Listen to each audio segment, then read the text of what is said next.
Selamat pagi dan selamat sejahtera saya mengucapkan kepada Encik Nazri, Encik Safwan dan rakan-rakan sekalian. Pada hari ini, kami dari kumpulan G2K1 akan membentang tentang hegemoni Barat dari aspek ekonomi. Pertamanya, apakah definisi hegemoni Barat? Hegemoni didefinisikan sebagai dominasi satu kumpulan terhadap kumpulan lain, sering disokong oleh norma dan idea yang sah. Istilah hegemoni hari ini sering digunakan sebagai singkatan untuk menggambarkan kedudukan yang agak dominan dari sekumpulan idea tertentu dan kecenderungannya untuk menjadi intuitif sehingga menghalang penyebaran atau bahkan artikulasi idea alternatif.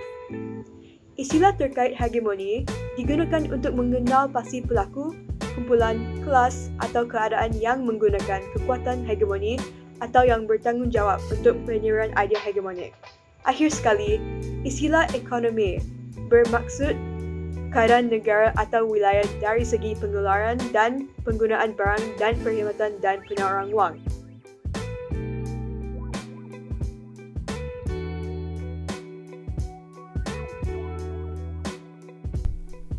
Faktor hegemoni Barat. Negara Barat mengeksploitasi negara-negara pembangun yang mempunyai sumber-sumber semula jadi yang kaya. Ini untuk memastikan bekalan bahan mentah dan biji kimia yang berterusan untuk perdagangan kerana bahan mentah dan biji kimia amat penting kepada negara-negara untuk pembangunan.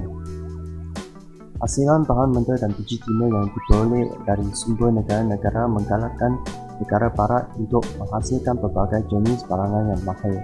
Negara Barat dapat menjual barangan tersebut pada negara lain untuk memperkuat ekonomi Barat. Faktor kedua ialah kuasa Barat mendominasi pengetahuan dan perkembangan sains dan teknologi. Banyak orang di negara Barat yang mahir dalam bidang penyelidikan sains dan teknologi. Penyelidikan dapat dijalankan untuk pengembangan sektor. Kerajaan Barat menawarkan penyanjaan kepada sektor sains dan teknologi untuk menyelidikkan produk dan inovasi dan perubatan yang lebih maju supaya dapat membantu masyarakat dan negara-negara lain. Penyelidikan meningkatkan kecekapan dalam mesin untuk meningkatkan kualiti produk.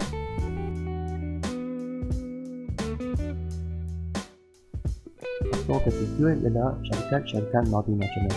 Syarikat multinasional dapat mencipta peluang pekerjaan baru kepada masyarakat. Hal ini dapat menyebabkan masyarakat untuk mengembang maju kerana bilangan orang yang tidak ada pekerjaan akan menurun. Untung yang didapati digunakan untuk penyelidikan dan pembangunan. Faktor keempat ialah penggunaan bahasa Inggeris. Negara Barat dapat berkomunikasi dengan kebanyakan negara-negara lain kerana bahasa Inggeris ialah bahasa antarabangsa. Penggunaan bahasa Inggeris juga menggalakkan perbincangan yang lancar dan efektif. Hal ini dapat menimbulkan sikap kerjasama dan menimbulkan sebuah kumpulan atau institusi untuk memajukan ekonomi.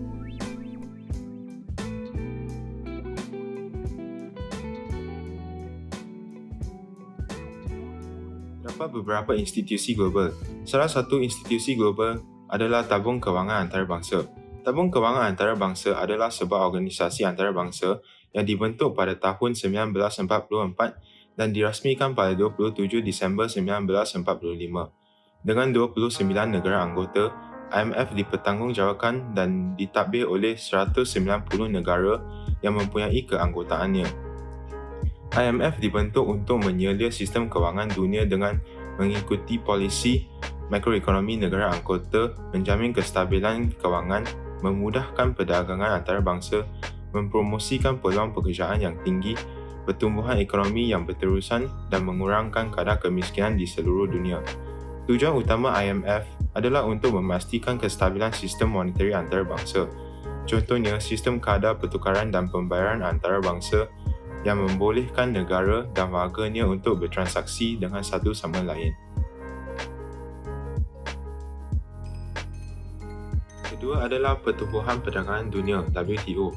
WTO adalah sebuah organisasi antara kerajaan yang mengatur dan memfasilitasi perdagangan antarabangsa antara negara. WTO bermula operasi secara rasmi pada 1 Januari 1995 di Geneva, Switzerland. WTO merupakan organisasi ekonomi antarabangsa terbesar di dunia dengan mempunyai 164 negara anggota mewakili lebih daripada 96% perdagangan global. WTO terdapat 623 orang sekretariat untuk menjalankan aktiviti-aktiviti.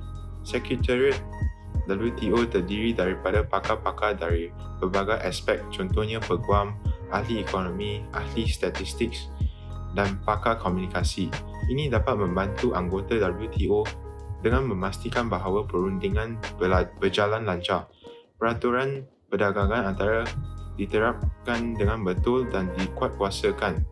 Organisasi ini juga berfungsi untuk mengadakan forum rundingan berkaitan dengan perdagangan, mengendalikan pertikaian perdagangan, memantau dasar perdagangan negara, memberi bantuan dari segi teknikal dan latihan kepada negara-negara yang sedang membangun, dan bekerjasama dengan organisasi antarabangsa yang lain.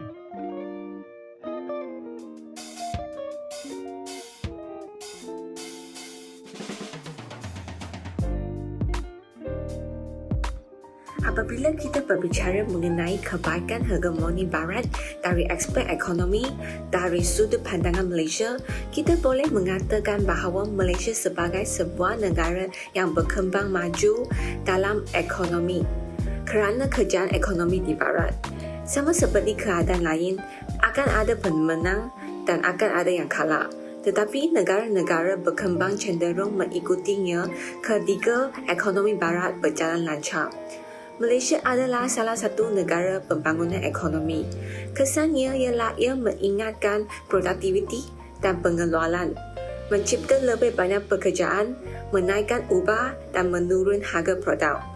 Oleh kerana Malaysia adalah salah satu negara pembangunan ini, negara-negara di Barat dengan ekonomi yang kuat ingin mengimport barang-barang perkilangan yang murah dari Malaysia.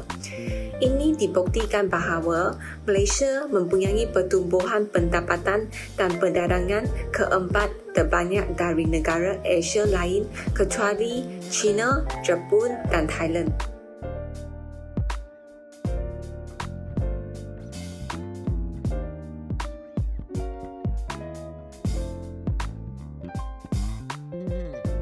Selain daripada kebaikan, hegemoni Barat juga mendatangkan pelbagai kesan negatif terhadap ekonomi negara. Contohnya, negara-negara membangun dan mundur bergantung kepada negara Barat kerana kurang mahir menggunakan teknologi yang tinggi dan kekurangan tenaga buruh. Selain itu, negara-negara juga tidak dapat meningkatkan kewangan oleh kerana perlu memberikan keperluan seharian kepada rakyat seperti makanan dan pakaian. Di samping itu, negara-negara perlu menanggung hutang yang banyak serta kos hidup yang amat tinggi dan membebankan kehidupan rakyat. Yang ini ialah informasi tentang hegemoni Barat dari kumpulan 2. Sekian, terima kasih.